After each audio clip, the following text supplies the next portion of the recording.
You've probably heard this rhyme your entire life. London Bridge is falling down. Falling down. Falling down. But have you ever stopped to ask yourself, why was the bridge falling down in the first place? Because according to historians, legends, and disturbing medieval theories, this innocent nursery rhyme may actually hide a terrifying piece of history. Some believe it tells the story of Viking attacks. Others believe it remembers deadly disasters. And some theories become far darker.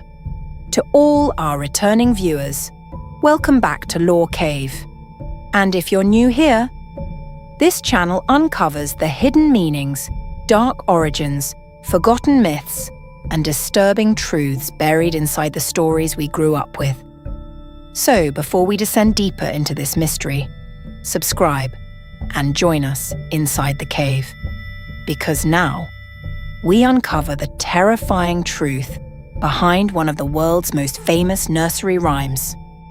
For hundreds of years, children have sung the words, "London Bridge is falling down," without ever thinking about what they were actually saying. The rhyme became part of childhood itself. Parents passed it down to their children, schools taught it in classrooms, and generations grew up hearing the melody as something playful and harmless. But the strange thing is, this song is centered entirely around destruction, a bridge collapsing, a structure failing over and over again. And somehow, that became entertainment for children. The rhyme itself is believed to date back at least to the 17th century, with some historians believing parts of it may be even older. That means people have been singing this song for hundreds of years, long before modern London even existed the way we know it today. And the bridge in the song was very real. London Bridge in England was one of the most important structures in medieval Europe. Built across the River Thames, it connected major parts of the city and became the heart of trade, travel, and daily life. Thousands of people crossed it constantly. Shops and homes were even built directly on top of the bridge itself, turning it into a crowded place full of noise, business, and survival. But despite its importance, London Bridge also became connected to disaster. Fires, attacks, collapses, and death surrounded its history for centuries. Which raises a disturbing question. Why were children taught to sing about it falling down? And more importantly, what were people trying to remember through this rhyme? One of the oldest and most fascinating theories behind the nursery rhyme takes us back more than 1,000 years to the year 1014 AD. During this time, England was under constant threat from Viking invasions. Fear of attack was part of everyday life, especially in cities like London, where power and wealth attracted enemies from across the sea. At the centre of this theory is a Viking king named Olaf Haraldsson, a powerful Norse warrior who would later become known as Saint Olaf of Norway. According to Old Norse legends and medieval writings, Olaf joined forces with English allies to attack Danish forces occupying London. And this is where the story becomes incredibly dark. Some accounts claim that during the battle, Viking ships approached London Bridge and wrapped massive ropes around the bridge's wooden supports. As the ships pulled away with force, sections of the bridge reportedly collapsed into the River Thames while soldiers and defenders were still on it. Imagine the chaos of that moment. The sound of wood snapping, soldiers falling into freezing water, smoke screaming, panic spreading through medieval London as one of the city's most important structures came crashing down. For the people living there, London Bridge was more than just a crossing point. It was the heart of the city. Seeing it collapse during an invasion would have felt terrifying, almost apocalyptic. And this is why some historians believe the words, "London Bridge is falling down," may not have been symbolic at all. They may have described a real historical disaster that people remembered for generations through song. But if the rhyme truly began with violence and destruction, then an even stranger question appears. Why turn a traumatic event into a children's nursery rhyme? What makes the nursery rhyme even stranger is the fact that London Bridge really did seem cursed throughout history. Long after the Viking attacks, the bridge continued suffering destruction again and again. Storms damaged it. Fires swept across it. Poor construction weakened parts of it. And because medieval London was crowded and chaotic, the bridge was constantly under pressure from heavy traffic, homes and businesses built directly on top of it. Over time, people began seeing London Bridge as something unstable, almost doomed to collapse no matter how many times it was repaired. One of the deadliest disasters happened in the year 1212 during what became known as the Great Fire of London Bridge. At that time, the bridge wasn't just a road. It was packed tightly with wooden houses and shops. Families lived there, merchants worked there, children grew up there. Then the fire began.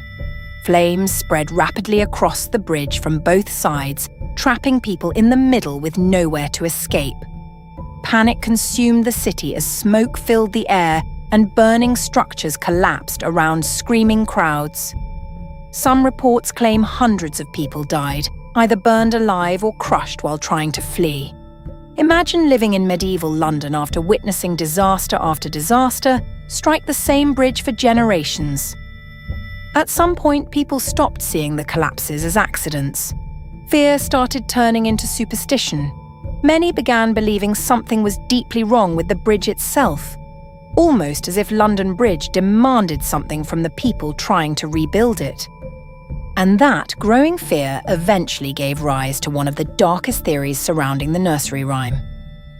But out of all the theories surrounding London Bridge's falling down, none is more disturbing than the idea of human sacrifice hidden beneath the bridge itself. This theory doesn't begin in London. It goes back thousands of years into ancient civilizations where people believed buildings, walls, castles, and bridges could not survive unless they were spiritually protected. In many old cultures across Europe and Asia, there was a terrifying belief known as foundation sacrifice. The idea was simple but horrifying. If a structure kept collapsing, it meant the land beneath it was cursed, angry, or unstable.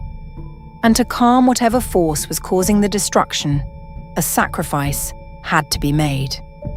Sometimes animals were buried beneath buildings during construction rituals. Sometimes valuable objects like coins or jewelry were sealed into walls. But according to ancient folklore and medieval legends, there were darker stories where actual human beings were sacrificed beneath structures so their spirits would guard the building forever. And this is where the London Bridge theory becomes deeply unsettling. For centuries, London Bridge repeatedly collapsed, burned, and suffered destruction no matter how many times people repaired it. Fires consumed it, storms weakened it, attacks shattered parts of it. Entire sections failed again and again. Eventually, people in medieval London may have started believing the bridge itself was cursed. And when fear mixes with superstition, terrifying ideas begin to grow. Some legends claimed that children were secretly buried beneath bridges or inside walls during construction, so their spirits could protect the structure from falling. According to old beliefs, innocent souls were thought to be powerful guardians after death, trapped forever beneath stone and wood to keep buildings standing. There is no historical proof that this happened at London Bridge, but the fact that people even believed such stories tells us how desperate and frightened society had become. Now listen carefully to some of the lyrics in the rhyme. Build it up with silver and gold. At first it sounds harmless, almost playful, but some researchers believe the lyrics may symbolize repeated failed attempts to rebuild the bridge using wealth and stronger materials. Then comes another line. Iron bars will bend and break. That line feels strangely specific for a nursery rhyme. Why mention materials failing? Why repeatedly describe rebuilding methods that do not work? Some historians and folklore researchers believe the song may reflect generations of frustration. Builders kept trying new methods, stronger wood, stone, iron reinforcements, expensive repairs. Yet the bridge continued collapsing throughout history. And according to the darker legends, people eventually believed ordinary materials were not enough. The bridge needed something else, something permanent, something spiritual, a living sacrifice whose soul would remain trapped beneath the bridge forever, protecting it from destruction. And suddenly, the nursery rhyme begins to feel far less innocent. Because when children sang, "London Bridge is falling down," they may have unknowingly repeated fragments of ancient fear passed down through generations. What makes this theory so haunting is not whether it is true or false. Historians still debate it today, and there is absolutely no confirmed evidence that children or sacrifices were ever buried beneath London Bridge. But folklore often reveals something deeper about human psychology. It reveals what people feared. And medieval society feared collapse, disaster, death, and punishment from forces they could not understand. That fear may have survived for centuries, hidden carefully inside a simple song that children still sing today without realizing the darkness buried underneath it. To understand why terrifying stories may have been hidden inside nursery rhymes, we first have to understand the world people lived in during medieval Europe. This was a time filled with war, disease, poverty, superstition, and fear. Life was harsh, unpredictable, and often very short. Entire villages could disappear from famine or plague. Kings rose and fell through violence. Fires destroyed cities overnight. And for ordinary people, history was not written in books. It was carried through memory. Most people during the medieval period could not read or write. Education was limited mainly to wealthy families, religious leaders, and nobility. The average person learned about the world through storytelling, songs, rumours, and spoken tradition. If people wanted a memory to survive for generations, they turned it into something easy to remember. And nothing survives longer than a rhyme. Songs became the internet of the medieval world. They carried news, warnings, history, religion, fear, and political ideas from one generation to another.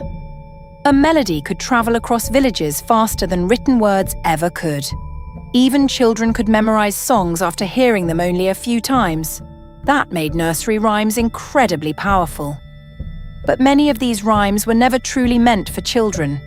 Some songs secretly mocked kings and queens without directly naming them. Others described wars, disasters, executions, disease outbreaks, or political rebellion. In dangerous times, speaking openly against rulers could lead to imprisonment or death. So people learned to hide messages beneath humour, rhythm, and simple language. And that is what makes nursery rhymes so fascinating.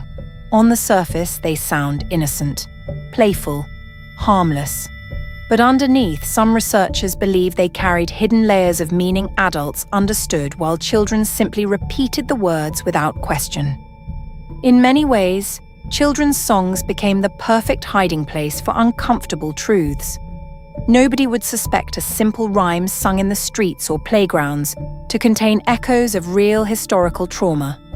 The songs blended into everyday life so naturally that their darker meanings slowly disappeared over time. And yet, the rhymes survived. Generation after generation, parents taught them to children without fully knowing where they came from. The melodies remained alive while the original fears faded into mystery. That's what makes these nursery rhymes feel almost ghostly today. They are fragments of forgotten history still moving through modern society centuries later. Think about that for a moment. People alive today are still singing words that may have originated during medieval wars, disasters, fires, or periods of terror from hundreds of years ago. Long after the people who created the rhymes died, the songs continued travelling through time like echoes refusing to disappear. And perhaps that is the most haunting part of all. Not the possibility of hidden sacrifice or collapse, but the idea that human fear itself became immortal through song, that even after history was forgotten, the emotions survived, hidden quietly inside melodies meant for children. Maybe that's why London Bridge is falling down still feels unsettling today, even after centuries have passed. There's something strangely eerie about hearing cheerful voices sing about destruction so casually. As children, most of us never questioned the lyrics. We simply memorized the melody and repeated the words without thinking about what they actually meant. But the human mind remembers emotion, even when history is forgotten. Melodies have a powerful way of preserving feelings across generations. Fear, loss, anxiety, tragedy. Those emotions can survive long after the original events disappear from memory. And perhaps that's why some nursery rhymes continue to feel haunting beneath their playful surface. London Bridge is Falling Down carries a strange contrast that still affects people today. On one side, it sounds innocent, like a harmless childhood game, but underneath the melody lies imagery of collapse, failure, panic, and destruction. The rhyme almost feels like a ghost of the past disguised as a children's song, and maybe that's the reason these old nursery rhymes have survived for so long. Because somewhere beneath the music, history is still whispering through them.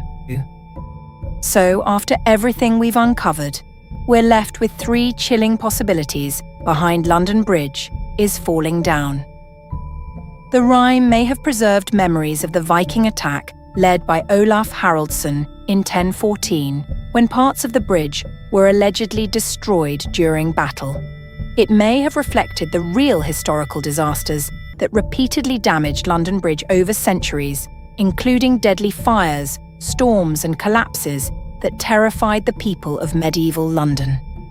Or perhaps hidden beneath the song survives an ancient legend about sacrifice, fear, and the belief that human spirits could protect structures from falling. And maybe the truth is a mixture of all 3. That's what makes this nursery rhyme so haunting. No one truly knows where the lyrics came from or what they originally meant. Over time, history blurred into folklore, and folklore slowly transformed into a children's song repeated across generations. But one thing feels certain. This may never have been just a harmless rhyme, because the deeper you look into its history, the darker it becomes. Now we want to hear from you. Which theory do you believe the most? Do you think the rhyme was hiding real history? Or something even darker? Drop your theories in the comments below, because some of the best lore cave discussions always happen there. And if you enjoyed today's journey into hidden history, forgotten myths, and disturbing truths buried inside childhood stories, make sure you subscribe to Lore Cave and turn on notifications so you never miss another descent into the unknown. Because sometimes, the scariest stories are the ones we've been singing our entire lives. And somewhere inside those old nursery rhymes, history is still whispering.